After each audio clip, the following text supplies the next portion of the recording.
We continued to improve the new settlement, but we only had so many hands. We would need more. We had managed to buy some rice from the swamp villages, but we needed a research bench to learn it. And to build the bench, we were probably going to need another building. At the way station, we began selling copper to a discreetly located skeleton mechanic. He certainly had the cast, but also advanced prosthetics. We may need those one day. We finished the new building and began to plan out weaponsmithing, clothing, and storage.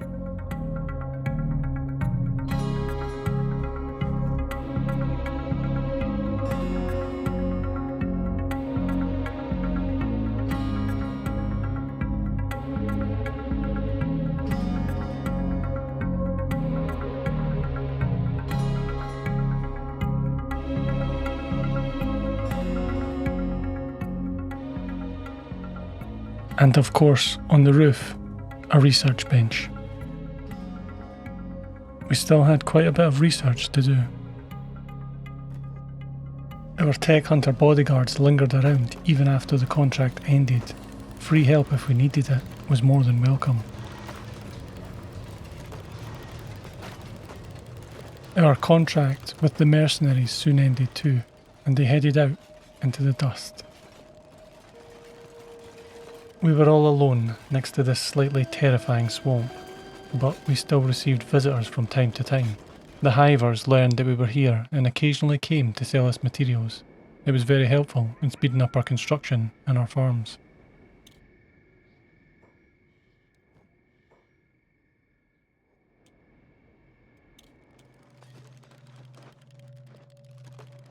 When the research bench was finished, we unloaded the library from Big Joe's backpack and got back to research. Rice was our first research priority so that we could grow our own food reliably.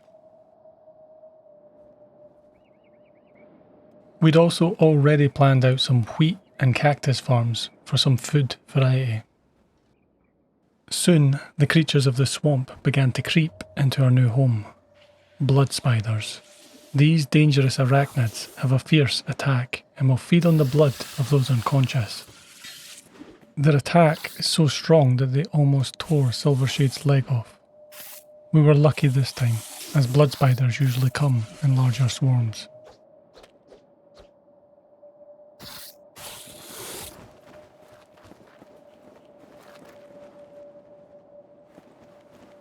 In all fairness, hivers don't have very strong legs. Oh, it keeps getting up.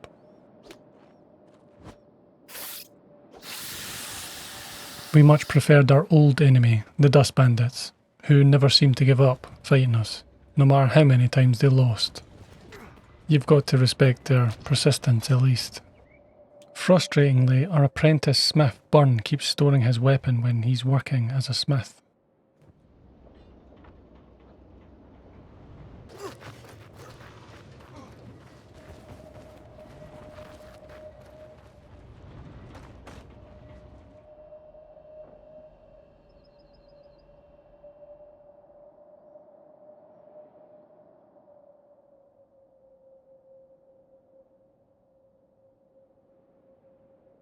Some rest was needed, mainly from those damn spiders trying to tear our legs off. A welcome surprise was the tech hunters who stayed and would often deal with the lesser bandits.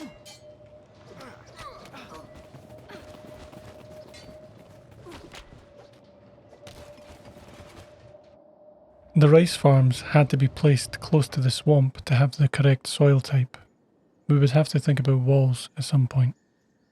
The research continued and we learned to make our own combat training dummies, and we soon upgraded them, and then again to obtaining advanced training dummies, allowing us to train ourselves to 15 attack without ever having been in a fight.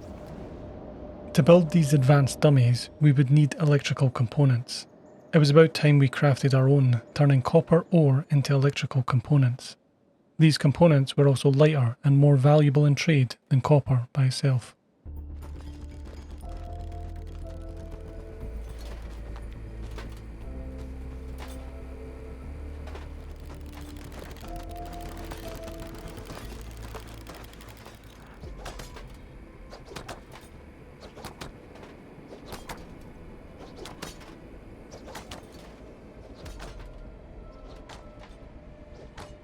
Our next objective was to wall in the base with defensive walls and hopefully keep the swamp out. We would first build one more building so as to know where to build the walls. Then there would be around 3 gates into the outpost. We'd also have several ramps onto the walls.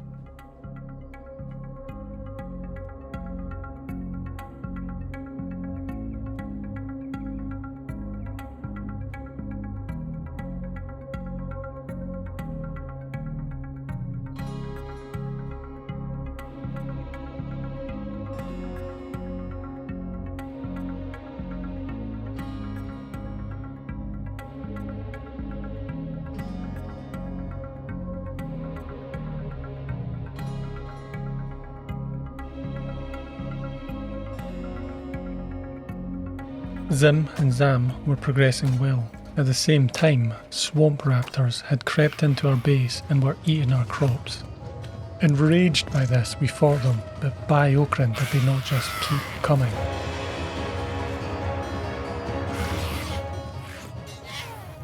They did drop hides that could be made into leather and foul meat, which was practically inedible.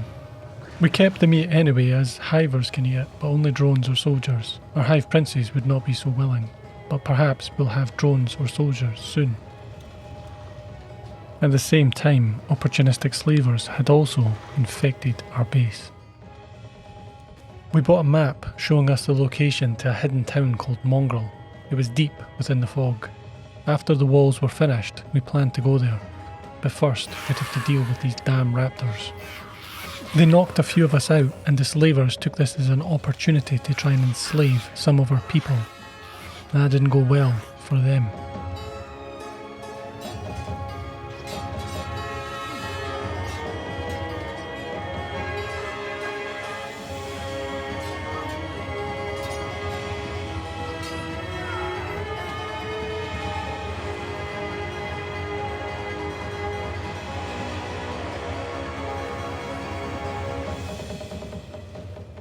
Silvershade lost his leg. He was crippled. However, it just so happens that we know a guy or a skeleton that can help us with that. Ideally, for a hiver, we would want a scout leg so they could run fast. But we're looking for a left leg and he only has a right leg scout. So we'll take a universal skeleton leg for now. The raptors continued to plague us, but we simply got better at killing them.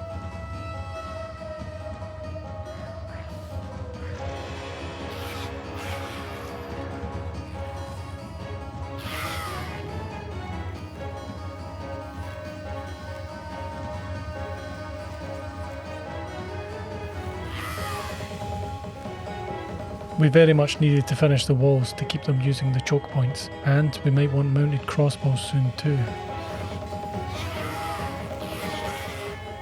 The continuous fighting had worn us down, and we needed some rest. To keep up with all the work, we hired Benji.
We eventually got a break from the raptors and Benji was able to begin his training.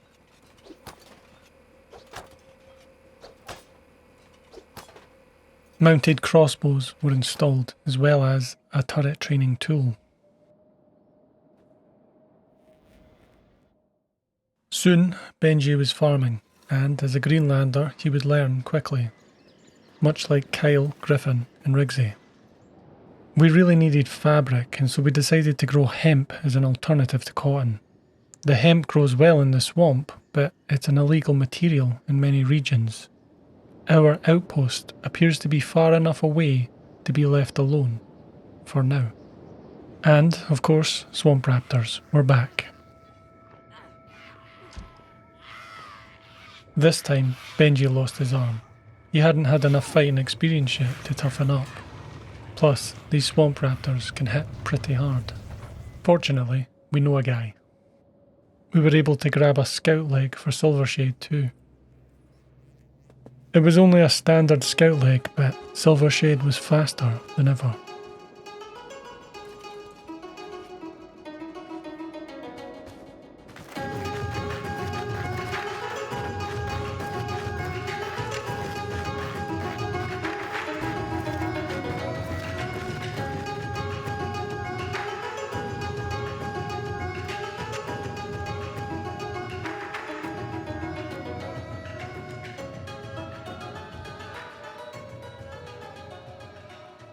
The walls were finally finished.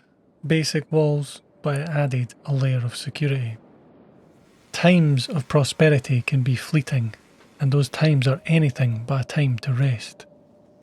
The Wanderer began strength training using heavy iron ore. We sold the generator core for a good price a while ago, but it was unusually heavy for its size, so we bought it back. It was perfect for strength training. At the same time, a new enemy had appeared, the Red Sabres. They were a violent swamp faction, similar to the Dust Bandits. And it was not like the Dust Bandits had stopped visiting either.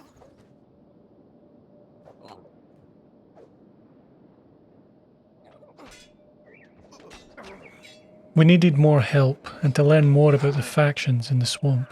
The gangs, basically.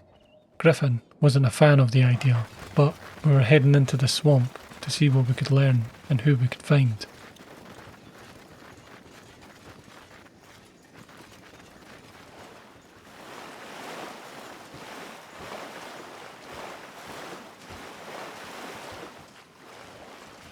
We found several small villages, all ran by a different gang, and all of them involved in drug trafficking.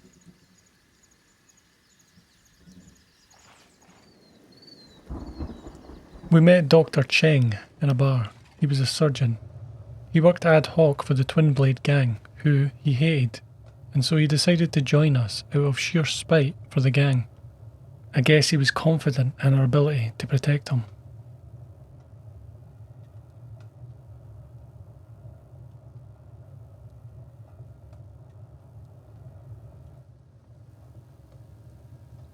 As well as blood spiders, we also ran into another violent faction known as the Band of Bones.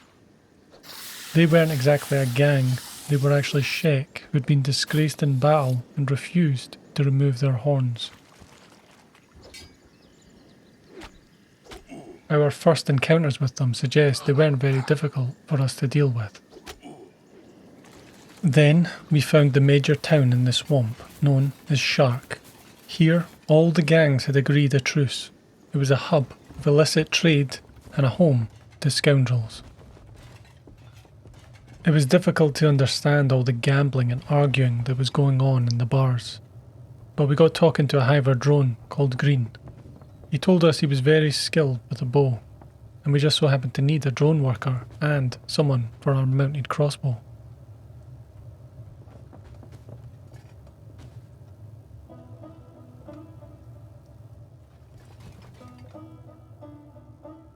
He had a strange attitude, but he didn't take a lot of convincing to join us, really.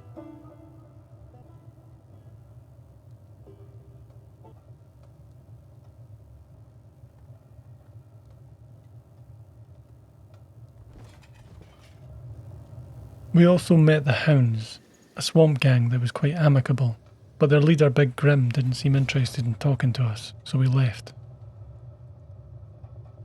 It was now getting pretty late, and we needed to get back before our bodyguard's contract ended.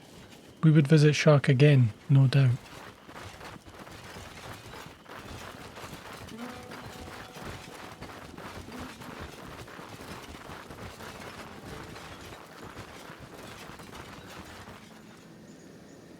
Looks like blood spiders. Quite a few of them.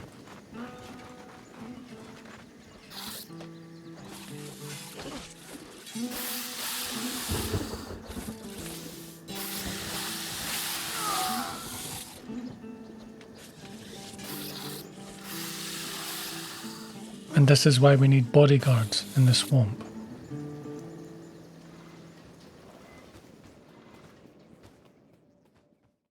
Green and the doctor started their training straight away.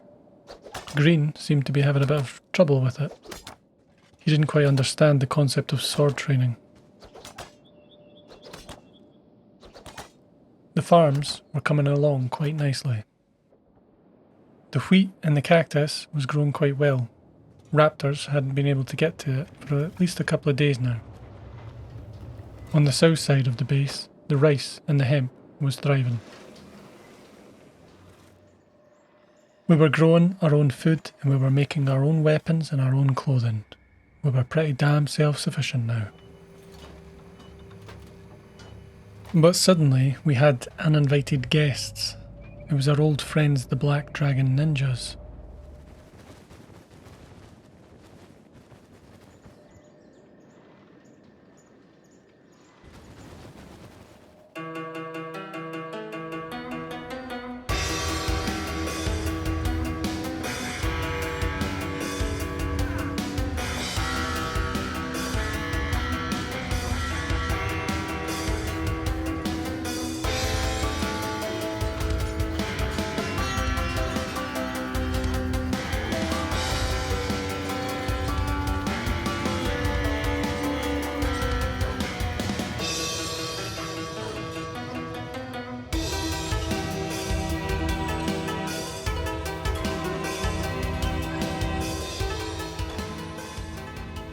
They didn't last long.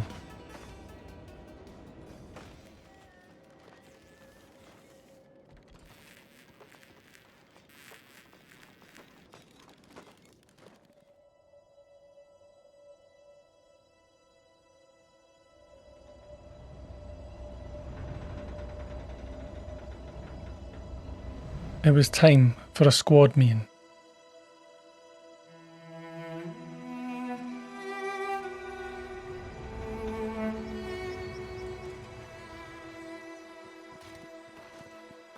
A long time ago, the Wanderer had a fateful awakening. It was a sudden sense of hope. A tide of change was coming, and he could guide it. To understand this feeling, they had to explore. Fate, or Okran, had given them a map to Mongrel, a hidden city in the fog. This was practically a suicide mission for a very unclear cause, but the squad were committed to follow the Wanderer wherever destiny took them. Meeting the Wanderer and joining him has been the most fortuitous event of their life. They had friendship here and were loyal to the end.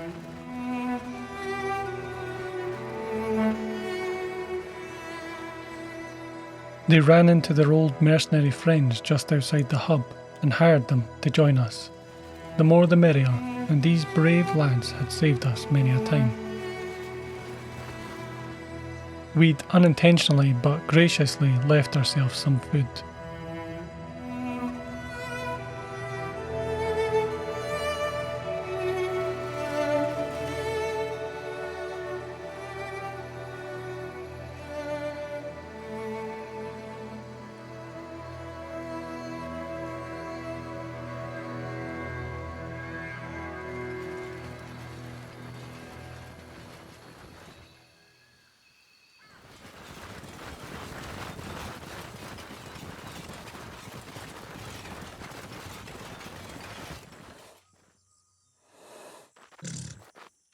We had arrived in the Fog Islands.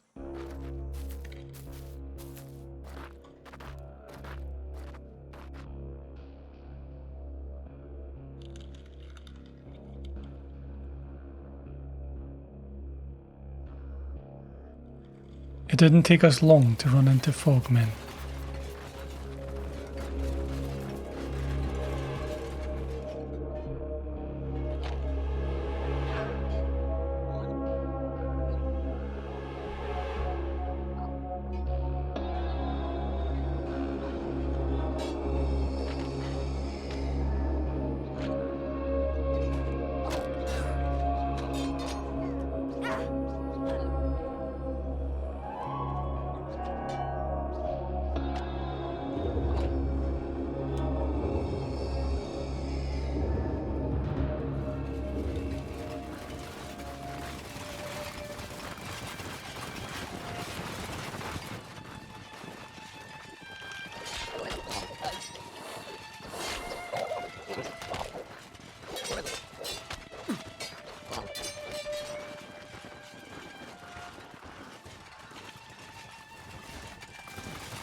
We eventually found Mongrel, so the stories of its existence were all true, and it turned out the shinobi were here too, protecting the town. It seems we were among friends here.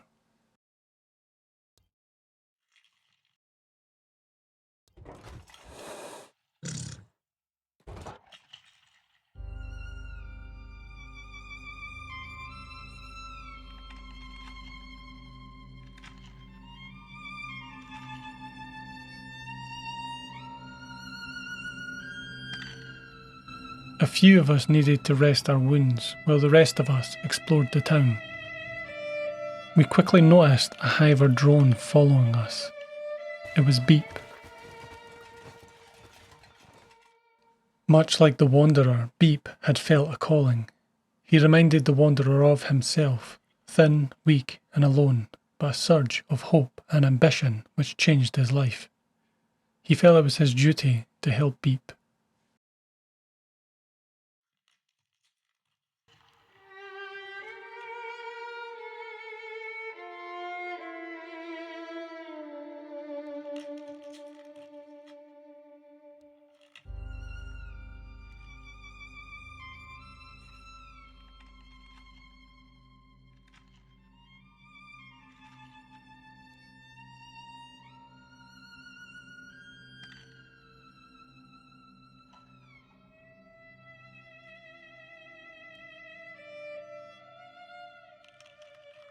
And so, that is how we met the legendary Beep. In the next bar, we met Shriek. She was a tech hunter who'd gotten stuck in Mongrel. Her brother had unfortunately died in the fog on the way here. When we told her about how large our group was, she was very keen to join us to be free of Mongrel.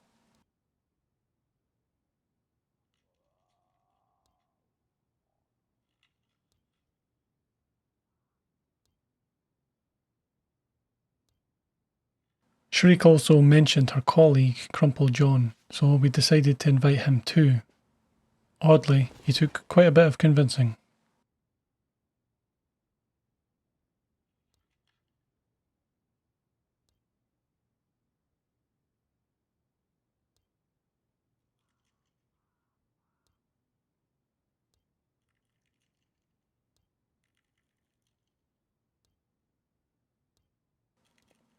When he eventually stood up, we could see why they called him Crumple John. But we knew a surgeon that might be able to help him with that, probably against his will. After all the chit-chat, we bought what we needed and we headed back out into the fog.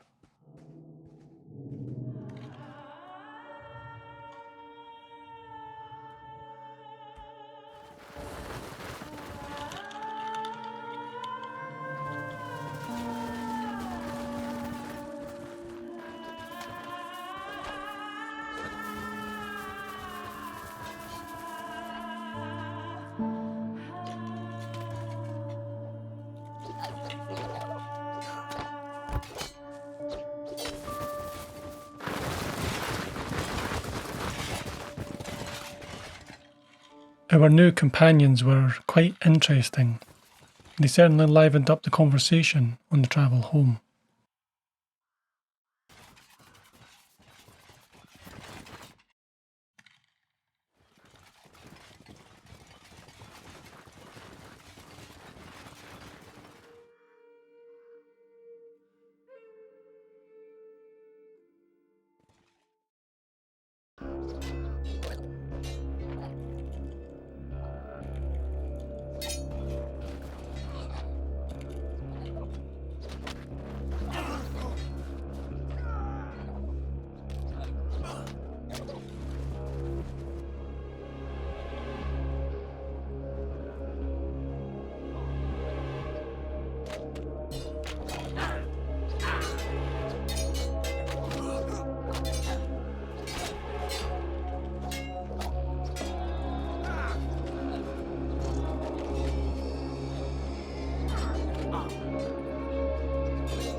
We started to get more and more wounded, and so did our mercenary friends. Fogmen are known to kidnap their victims when they are unconscious, and so we had to be careful. We had to stay together.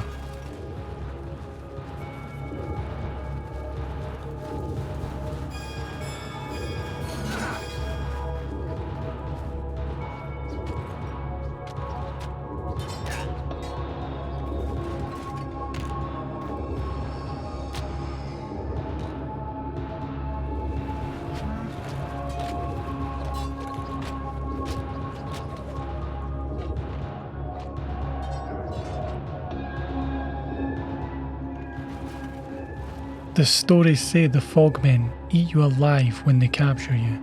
We had to carry the mercenaries out of here if we had to.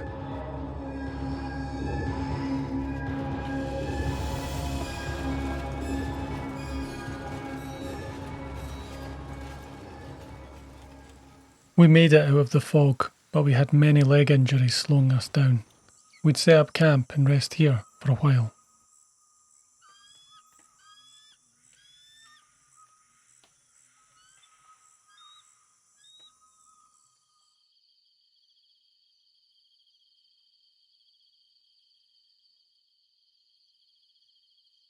After some rest, we could move much faster.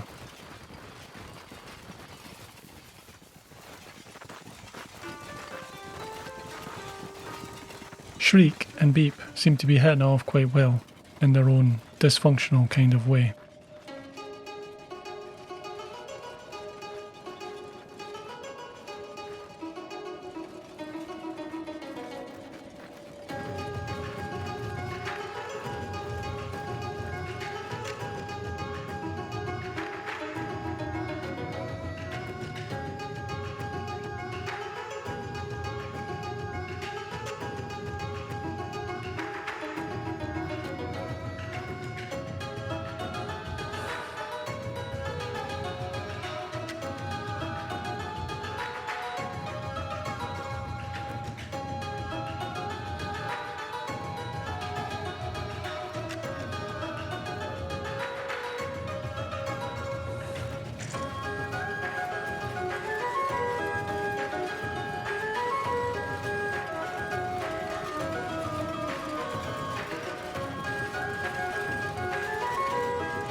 At last, we were back home. The adventure had been great, and we had made new friends, but it was time to get back to work. Times of prosperity can be fleeting, and they are anything but a time to rest. The shinobi surgeon was able to fix John's back, restoring some of his former glory and giving him the new name Big John because of his height.